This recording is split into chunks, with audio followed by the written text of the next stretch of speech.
In the Playcallers podcast about the rise of the Shanahan coaching tree, they kept coming back to this one play, ZORRO, and I'm going to break it down for you in this video. This is a part of a playbook page from the 2014 Washington Redskins, and as you can tell, this is ZORRO. So this is from 2014. By then, Mike Shanahan and most of that crew, Kyle, Matt LaFleur, Mike McDaniel, they were all out of town.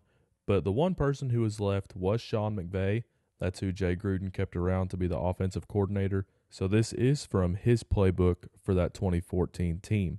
We're going to take a look at some clips in a minute of the 2012 game against the Cowboys that Mike McDaniel referenced in that first episode of the podcast.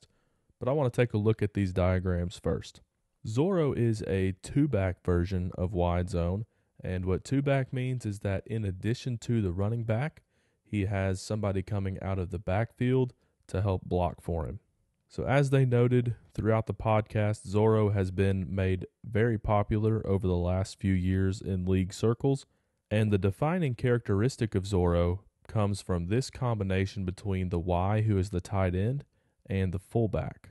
So a combination is when we have two players blocking two other players. We've got quite a few combinations here on this sheet on the left. This would be a combo here between the right tackle and the right guard. They would be comboing the end to the Mike backer. The center and the left guard would be comboing the nose to the plugging linebacker. And then here we have the fullback and the tight end comboing the Sam to the strong safety. And that's what really makes ZORRO special, is because this is one of the only ways that they put people that are not directly next to each other in a combination. And what really the true defining characteristic of ZORRO is to me is that the tight end is responsible for the outside half of the block, and the fullback, as you can kind of tell from the way they drew this line, is responsible for the inside part of the block from the Sam to the strong safety. One of the things that can really kill a wide zone run is when somebody on the line gets beat inside. So what ZORRO does is, because the tight end knows he has the inside help coming from the fullback, he can get really wide at the snap and not worry about getting beat inside, because if he does, the fullback is there to clean up that mess and he can go ahead and block the strong safety. And you can really see that here in the diagram on the right. So on this play, they're going to put the tight end, the Y, in motion before the snap.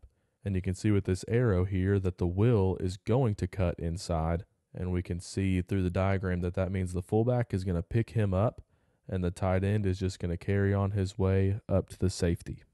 Now, at the end of the first episode of the Playcallers, Mike McDaniel and Jordan Rodriguez, the narrator, mentioned a play that he came up with in that Dallas game, and that was to originally call ZORRO, but if the defense lined up in a certain front that we're going to see on film, and the play they would audible to was a zone read from the pistol. Now, this play is a little different because of the personnel they have on the field, but the idea remains the same, that they're going to read the backside end, and then the fullback, who is in a strong position, is going to have a Grizz block. And what the Grizz block is he's going to make this defensive end think that he's about to get blocked, and then that fullback is going to run right around him and try and get the next most dangerous person in case the quarterback pulls the ball. So now that we have an idea of what we're going to be looking at, let's jump into the film. So in that first episode of the Playcallers, McDaniel said that they were running ZORRO pretty well at the beginning of the game, and later on the Cowboys took steps to stop it. So this is a ZORRO run from the second quarter, and this is going to go for about 10 yards, a really good gain on a running play.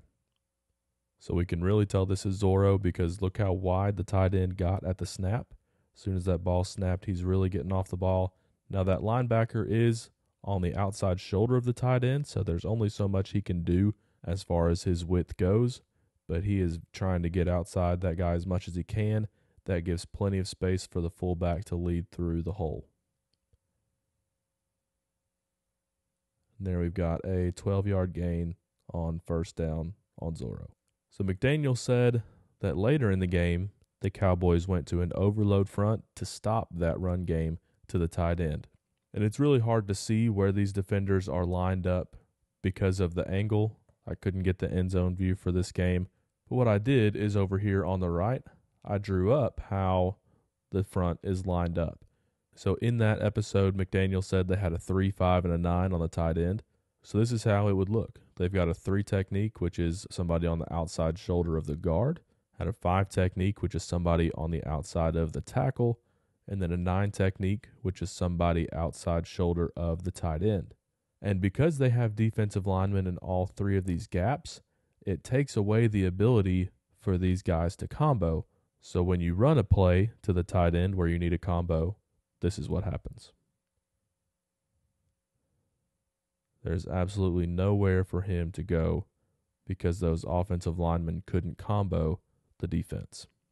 So here's the adjustment they make. This is the same formation from that last play. A little bit different of a camera angle. This one's a little higher up so we can see the front a little better this time.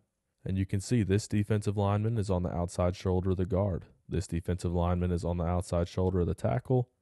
Then we have an outside linebacker on the outside shoulder of the tight end.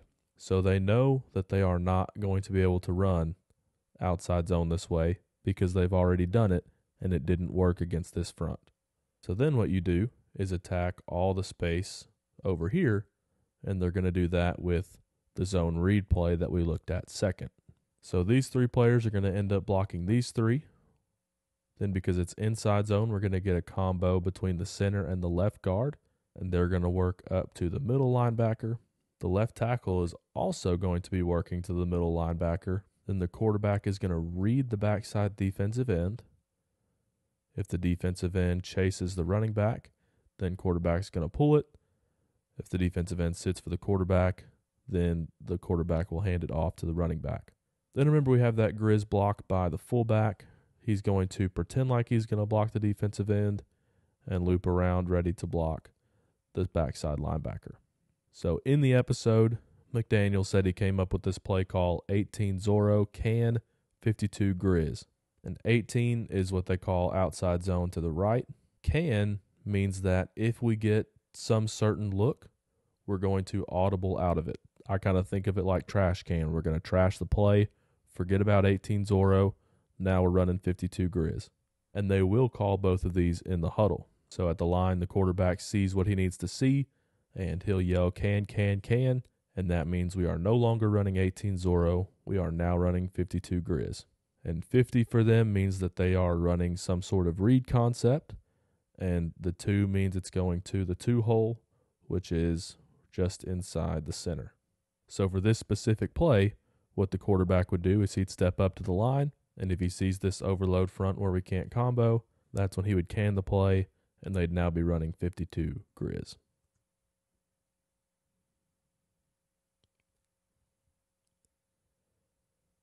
So the defense over-adjusts to the strong side, and they attack the weak side with a zone read.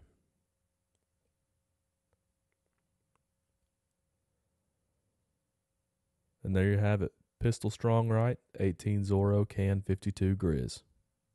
Let me know in the comments if you've listened to the play callers, and if you have, what you thought about it. I loved it so much that I'm actually already listening to it again. I'll also be releasing a video talking about what I've learned as a coach throughout that series, so make sure to subscribe to the channel so you don't miss it. If you liked this video breaking down film, make sure to give it a thumbs up, and I think you'll also like this next video where I break down the tight bunch formation from the Los Angeles Rams and talk about some things we can do with it at the high school level.